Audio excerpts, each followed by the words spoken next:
Legislator Takalar diduga tipu warga 1 miliar rupiah, kantor DPRD dikepung demonstran. Rehabilitasi fisik tower DPRD Sulsel dimulai bulan depan, target rampung Desember 2025. Makassar luncurkan gerobak mulia, UMKM TPU Dadi makin berdaya. TPA antang overload, Pemkot Makassar target kurangi 200 ton sampah organik.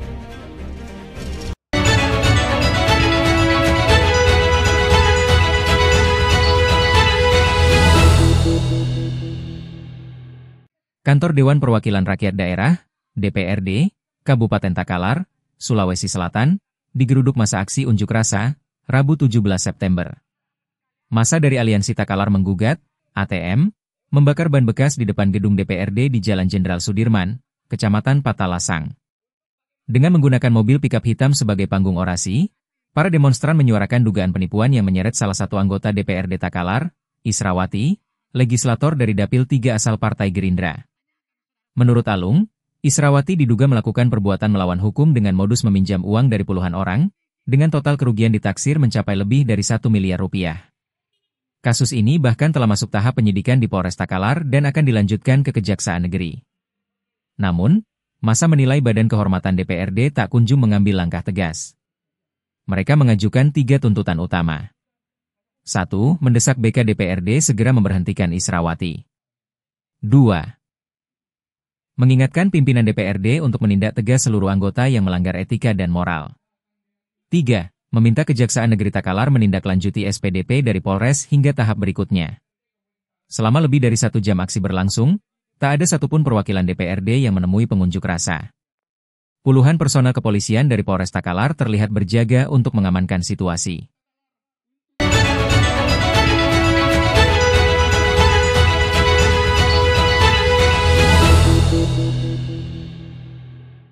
Pekerjaan fisik perbaikan gedung tower DPRD Sulsel dipastikan segera dimulai. Setelah proses pembersihan rampung, pengerjaan rehabilitasi dapat berjalan paling cepat dalam waktu 1 bulan ke depan. Gedung tower yang termasuk kategori rusak ringan diprioritaskan untuk diperbaiki lebih dulu.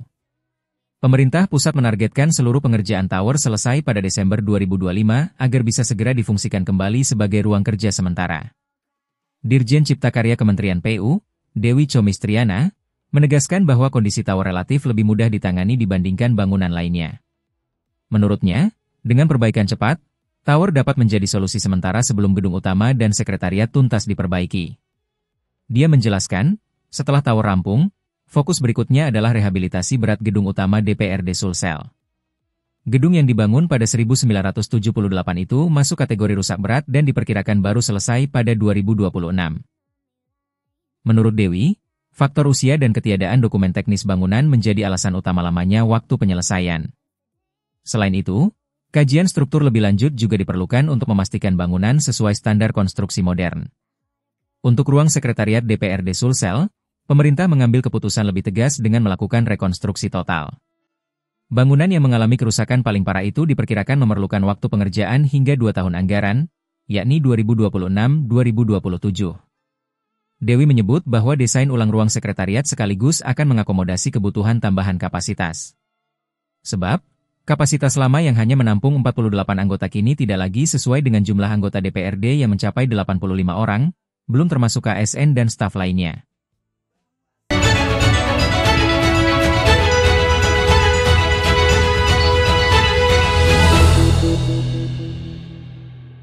Pemerintah Kota Makassar terus memperlihatkan komitmennya dalam memberdayakan pelaku usaha mikro, kecil, dan menengah, UMKM.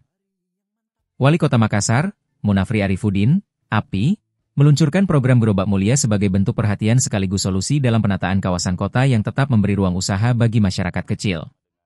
Kolaborasi ini diwujudkan melalui kerjasama dengan CSR Bansul Selbar yang memberikan bantuan 5 unit gerobak kepada pedagang bunga di kawasan TPU Dadi, Kecamatan Mamajang. Bantuan tersebut diserahkan langsung oleh Munafri, sekaligus dirangkaikan dengan kegiatan gerakan pangan murah di Jalan Onta Baru, Rabu 17 September. API menegaskan, penataan kota tidak boleh dimaknai hanya sebatas penertiban. Pemerintah, katanya, wajib menghadirkan solusi yang tidak merugikan masyarakat kecil. Kawasan TPU Dadi sebelumnya dipenuhi lapak permanen dan semi permanen. Kondisi itu membuat area menjadi semrawut dan kurang nyaman. Melalui inisiatif Kecamatan Mamajang, lingkungan kini ditata lebih rapi dengan pembersihan drainase serta penataan lapak. Kehadiran gerobak mulia menjadi solusi agar para pedagang tetap bisa berjualan dengan fasilitas yang lebih tertata. API itu menekankan, penataan kawasan harus berjalan beriringan dengan pemberdayaan UMKM. Selain fasilitas, API juga mendorong pedagang dan warga melihat peluang ekonomi yang lebih besar. Ia mencontohkan potensi pengembangan usaha bunga di TPU Dadi. Program ini diapresiasi banyak pihak. Munafri menyampaikan terima kasih kepada Bansul Selbar atas kontribusi CSR yang menyentuh langsung kebutuhan masyarakat kecil. Ia juga mengapresiasi dukungan penuh pemerintah kecamatan hingga RT/RW yang berperan aktif dalam menata kawasan. Menurutnya, RT/RW harus menjadi garda terdepan untuk mengidentifikasi kebutuhan wilayah agar pemerintah bisa cepat mengintervensi.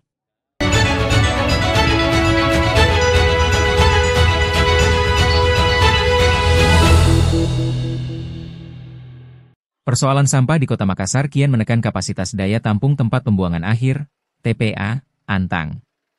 Pemerintah kota, Pemkot, Makassar menargetkan pengurangan sampah organik sebesar 200 ton sepanjang 2025, atau setara 50% dari total sampah organik harian yang masuk ke TPA.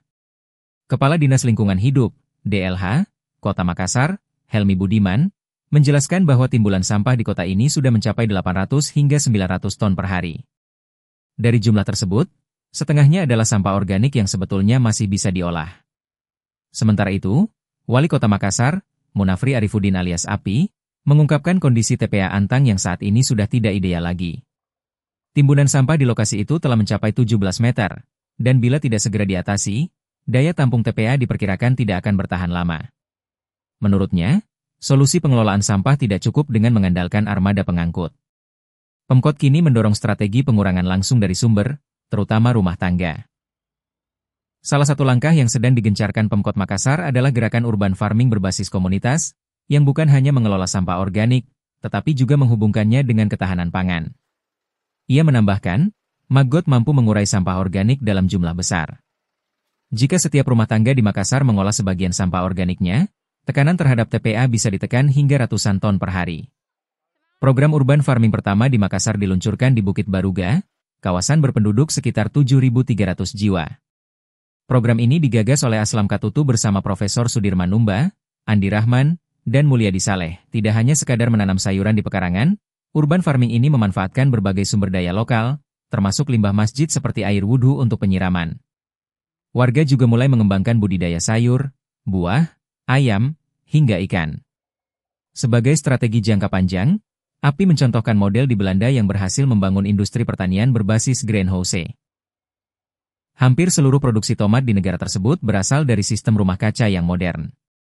Pemkot Makassar berkomitmen memperluas urban farming ke tingkat RT/RW di seluruh kota. API menegaskan, DLH bersama dinas terkait akan memberikan dukungan penuh agar target pengurangan sampah 200 ton di 2025 dapat tercapai.